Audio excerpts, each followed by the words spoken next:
Lendo a Bíblia em um ano. Dia 226. Primeira leitura. Neemias, capítulo 8, versículo 1, ao capítulo 9, versículo 21. Quando chegou o 7º mês, e os filhos de Israel já estavam morando nas suas cidades, todo o povo se reuniu como um só homem na praça, diante do portão das águas. E pediram a Esdras, o escriba, que trouxesse o livro da lei de Moisés, que o Senhor havia ordenado a Israel. Esdras, o sacerdote, trouxe a lei diante da congregação, composta por homens, mulheres e todos os que eram capazes de entender o que ouviam. Era o primeiro dia do 7º mês. Esdras leu o livro em voz alta, diante da praça que fica em frente ao portão das águas, desde o amanhecer até o meio-dia, na presença dos homens, das mulheres e dos que podiam entender. E todo o povo tinha os ouvidos atentos ao livro da lei.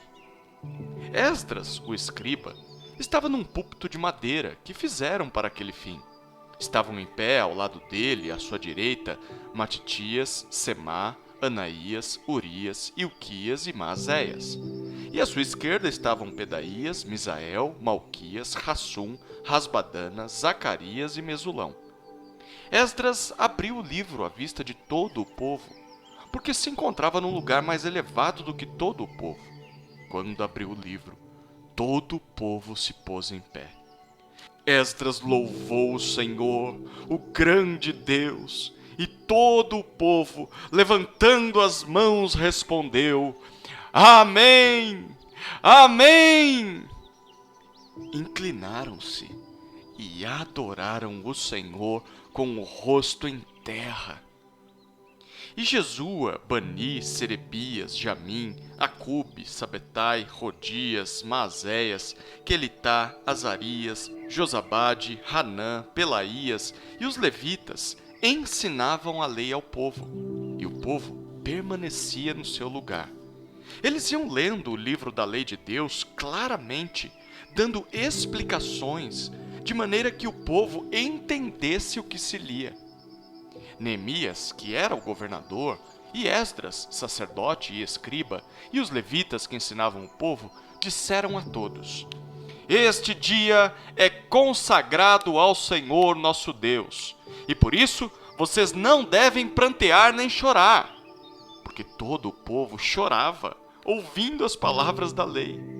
Então lhes disse: Agora vão, comam e bebam o que tiverem de melhor, e mandem porções aos que não têm nada preparado para si, porque este dia é consagrado ao nosso Senhor. Portanto, não fiquem tristes, porque a alegria do Senhor é a força de vocês. Os levitas tranquilizaram todo o povo, dizendo: Acalmem-se, porque este dia é santo, não fiquem tristes.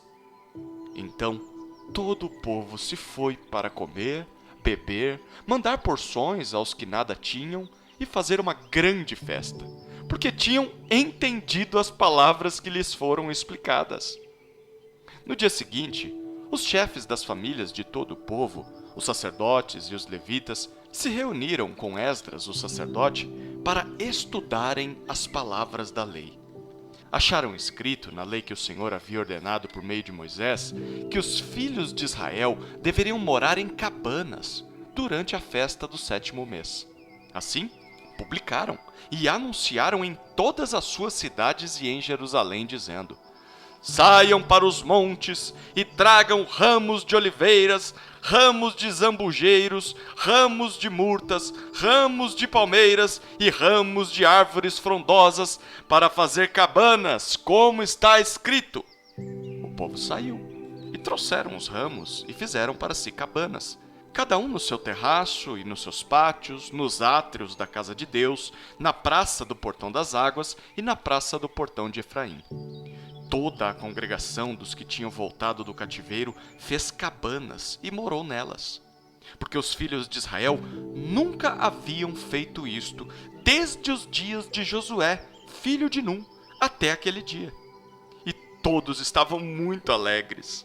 O livro da lei de Deus foi lido diariamente, desde o primeiro até o último dia da festa, e celebraram a festa durante 7 dias. No 8º dia, houve uma reunião solene, conforme estava ordenado na lei.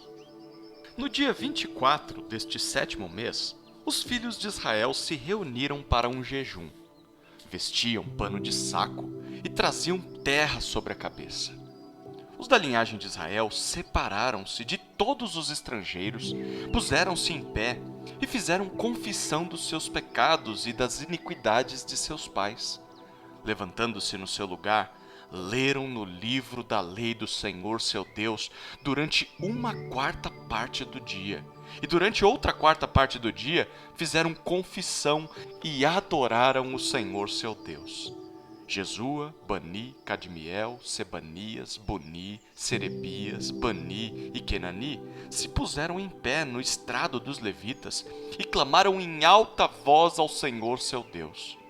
Os levitas, Jesua, Cadmiel, Bani, Hasabneias, Serebias, Rodias, Sebanias e Petaías disseram: Levantem-se e bendigam o Senhor seu Deus de eternidade a eternidade.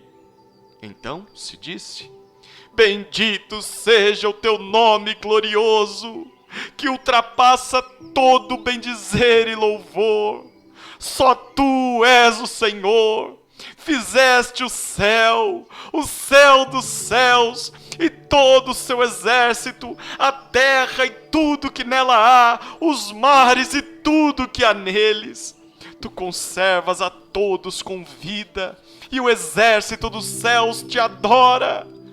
Tu és o Senhor, o Deus que escolheste Abrão e o tiraste de Ur dos caldeus e lhe puseste por nome Abraão.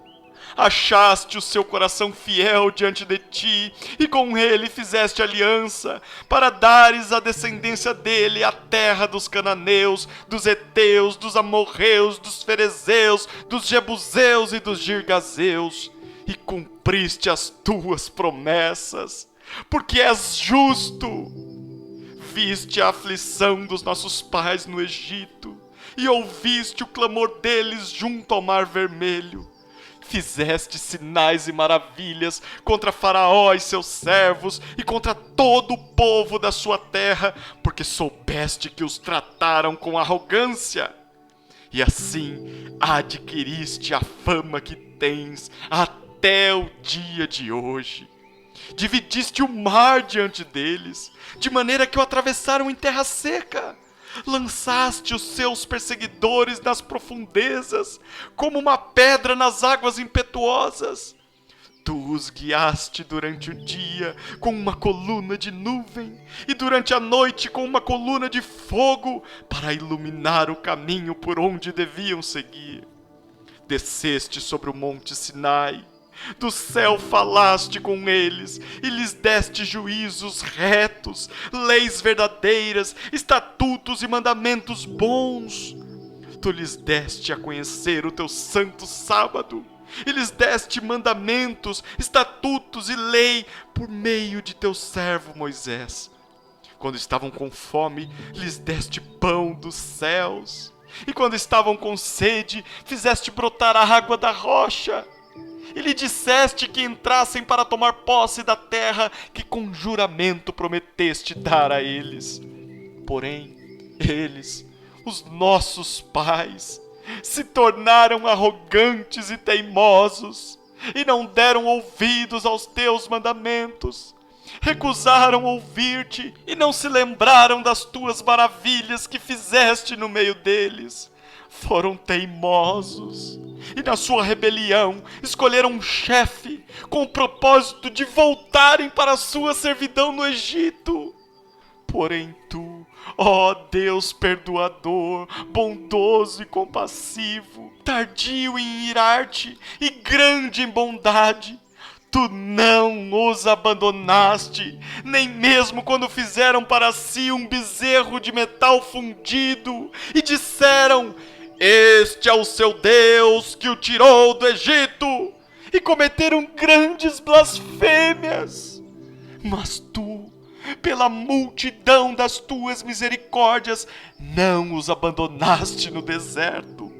A coluna de nuvem nunca se afastou deles durante o dia para os guiar pelo caminho, nem a coluna de fogo durante a noite para iluminar o caminho por onde deviam seguir.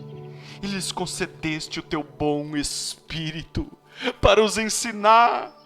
Não lhes negaste o teu maná para poderem comer, e lhes deste água quando tiveram sede.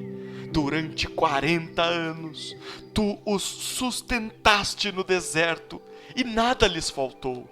As roupas que eles usavam não envelheceram, e os seus pés não ficaram inchados. Segunda leitura. 1 aos Coríntios, capítulo 9, versículos 1 a 18. Será que eu não sou um homem livre? Não sou apóstolo? Não vi Jesus, nosso Senhor? Por acaso vocês não são fruto do meu trabalho no Senhor? Se não sou apóstolo para outros, certamente eu sou para vocês, porque vocês são o selo do meu apostolado no Senhor. A minha defesa diante dos que me questionam é esta: será que nós não temos o direito de comer e beber? Será que não temos o direito de levar conosco uma esposa crente, como fazem os demais apóstolos, os irmãos do Senhor e Cefas? Ou será que somente eu e Barnabé temos de trabalhar para viver? Quem é que vai à guerra às suas próprias custas? Quem planta uma vinha e não come do seu fruto? Ou quem apacenta um rebanho e não se alimenta do leite do rebanho? Será que eu digo isso apenas como homem? Não é verdade que a lei também o diz? Porque na lei de Moisés está escrito: não amarre a boca do boi enquanto ele pisa o trigo. Por acaso Deus está preocupado com bois? Será que não é certamente por nossa causa que ele está dizendo isso? É claro que é por nossa causa que isso está escrito. Pois quem lavra deve fazê-lo com esperança, e o que colhe deve fazê-lo na esperança de receber a parte que lhe é devida. Se nós semeamos entre vocês as coisas espirituais, será muito recolhermos de vocês bens materiais? Se outros participam desse direito sobre vocês, não o temos nós em maior medida? Entretanto, não fizemos uso desse direito. Pelo contrário, suportamos tudo para não criarmos qualquer obstáculo ao Evangelho de Cristo. Vocês não sabem que os que prestam serviços sagrados se alimentam do próprio templo, e que os que servem ao altar participam do que é oferecido sobre o altar? Assim também o Senhor ordenou aos que pregam o Evangelho que vivam do Evangelho. Eu, porém, não tenho feito uso de nenhuma destas coisas, e não escrevo isto para que assim se faça comigo. Preferiria morrer a deixar que alguém me tire esta glória. Se anuncio o Evangelho, não tenho de que me gloriar, pois sobre mim pesa essa obrigação. Porque ai de mim se não pregar o Evangelho.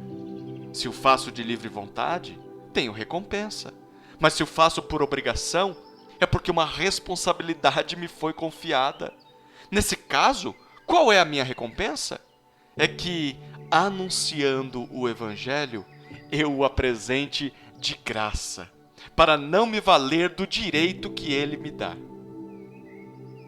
Terceira leitura. Salmos, capítulo 33, versículos 13 a 22. O Senhor olha dos céus e vê todos os filhos dos homens. Do lugar de sua morada observa todos os moradores da terra. Ele que forma o coração de todos eles, que contempla todas as suas obras. Não há rei que se salve com o poder dos seus exércitos, nem por sua muita força se livra o valente. O cavalo não garante a vitória. Apesar de sua grande força, a ninguém pode livrar. Eis que os olhos do Senhor estão sobre os que o temem, sobre os que esperam na sua misericórdia, para livrar a alma deles da morte e no tempo da fome conservar-lhes a vida. Nossa alma espera no Senhor, nosso auxílio e escudo. Nele o nosso coração se alegra, pois confiamos no seu santo nome. Seja sobre nós, Senhor, a tua misericórdia, como de ti esperamos. Quarta leitura, Provérbios, capítulo 21, versículos 11 e 12. Quando o zombador é castigado, os ingênuos se tornam sábios. E quando o sábio é instruído, cresce no conhecimento. Deus, o justo, observa a casa dos ímpios e os faz cair em desgraça.